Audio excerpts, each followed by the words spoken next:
Welcome to our channel. Today we how to secure your IoT devices with Samsung, beginner guide step by step clearly. To secure your IoT devices with Samsung, start by ensuring all devices are connected to a secure network. Access your router's settings through your web browser. Look for options related to security protocols, and ensure WPA3 or WPA2 is enabled. Create a strong, unique password for your Wi-Fi network. Next, open the SmartThings app on your smartphone. Sign in with your Samsung account or create one if you haven't yet. Add your IoT devices to the SmartThings app. Follow the on-screen instructions to link each device securely. Once added, customize the security settings for each device within the app. Look for settings like two-factor authentication or device encryption. Enable these features to add an extra layer of protection. Regularly check for updates for your IoT devices.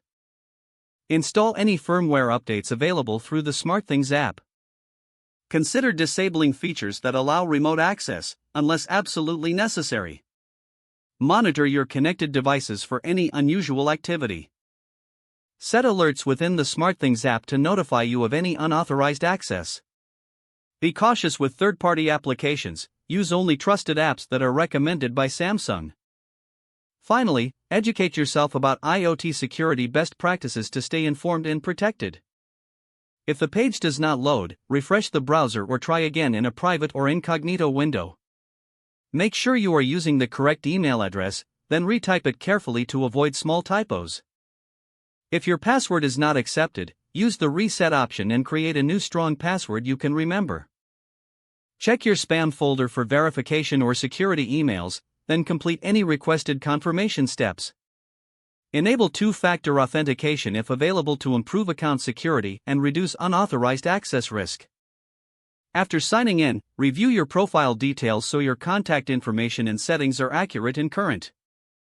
If you see an error message, note it down and try again after restarting your device and internet connection. Log out when you finish, especially on shared devices, to keep your account and payment information secure. If the page does not load, refresh the browser or try again in a private or incognito window. Make sure you are using the correct email address, then retype it carefully to avoid small typos. Don't forget to like this video and subscribe to our channel for more step-by-step tech guides.